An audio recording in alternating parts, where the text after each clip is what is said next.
इतिहास के किताबों में हमने पढ़ा था, तारीख में हमने यह सुना था कि इस मुल्क के अंदर एक शहंशाह हुआ करता था जिसका नाम था शहंशाह अकबर।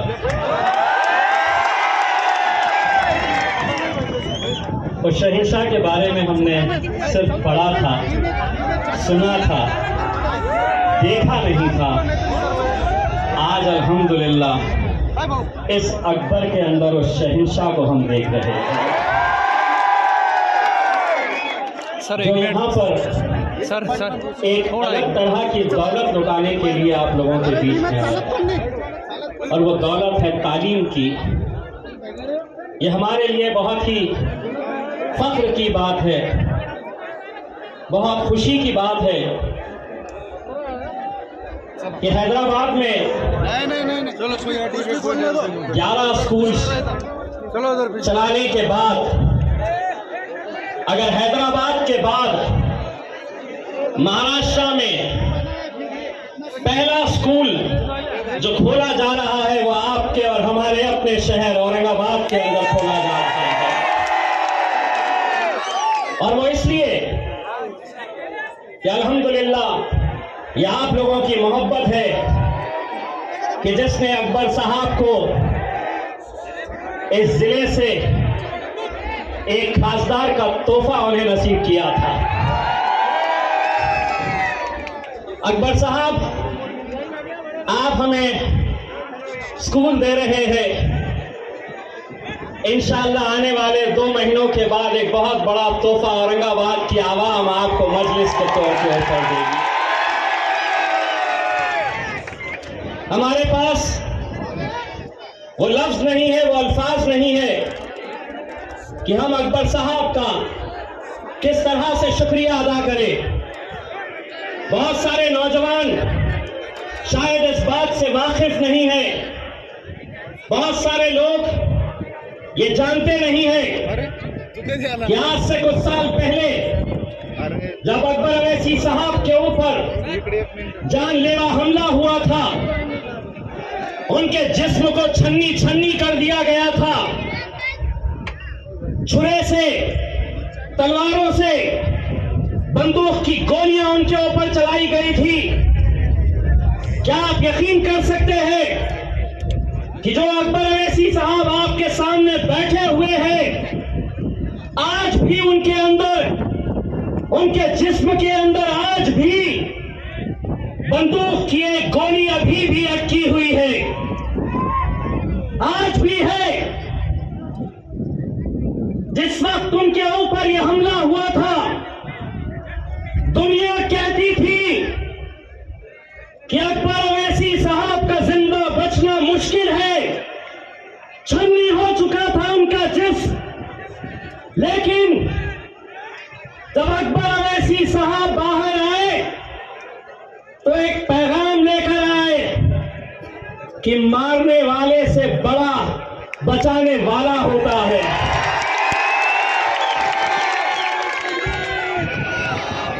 और जब दोबारा एक नई जिंदगी लेकर अकबर अवैसी साहब आवाम के बीच में आए तो उन्होंने अपनी जिंदगी का मकसद बनाया, जिंदगी का मकसद बनाया कि अल्लाह ने मुझे एक नई जिंदगी दी है।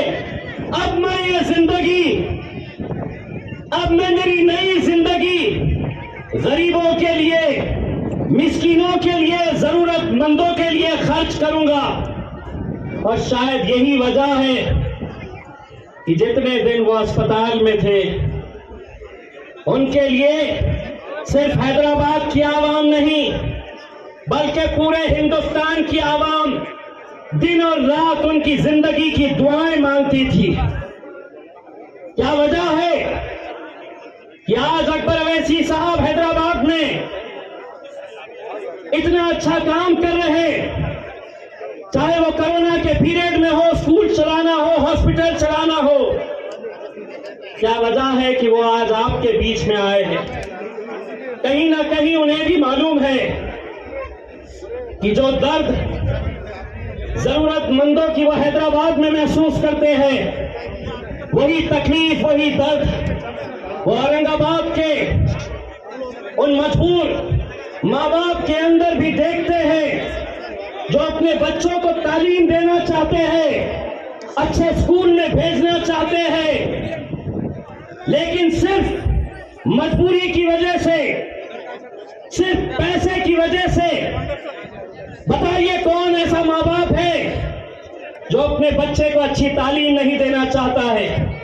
हर माँ बाप अपने बच्चे को अच्छे स्कूल भेजना चाहता है, लेकिन सिर्फ पैसे की मजबूरी की वजह से नहीं कर सकते। लेकिन आज अल्हम्दुलिल्लाह ये मैदान इस बात की गवाही देगा कि आज से कुछ साल के बाद इसी सरजमीन से इंशाअल्लाह हमारे जो बच्चे यहां से तालीम हासिल करेंगे वो इंशाअल्लाह यहां से डॉक्टर बनकर, इंजीनियर बनकर, आईएएस बनकर, आईपीएस बनकर, हो सकता है कि कुछ एमएलए और एमपी भी बनकर यहां से निकले। अकबर अवैसी साहब का नाम आते ही बहुत सारे लोग उछल जाते हैं, बहुत सारों को यह तकलीफ सताने लगती है कि अकबर साहब यहां क्यों आ रहे हैं। तो सुनो,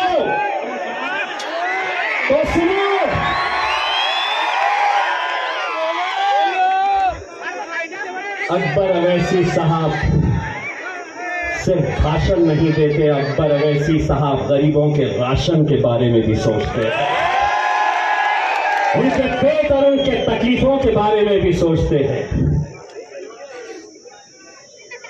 तू देख मेरे नाम की पहचान कहां तक है। जो लोग कूद रहे हैं ये क्यों आए हैं? ये लोग भी बड़े परेशान है, क्या मिलने वाला है। तू देख मेरे नाम की पहचान कहां तक है। कर ले तू बदनाम मुझे जहां तक तेरी औकात है।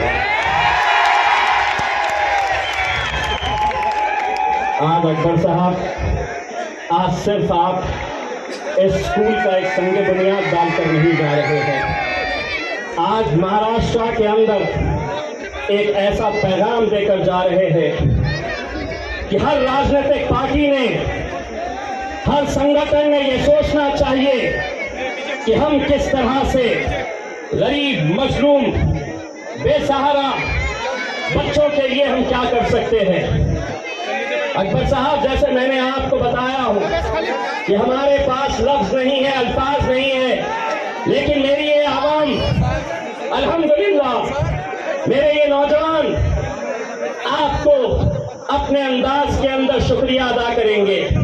मैं आप लोगों से इल्तिजा करूंगा, दोनों हाथ ऊपर करिएगा और जोरदार तालियों से अकबर अवैसी साहब का शुक्रिया अदा करिए।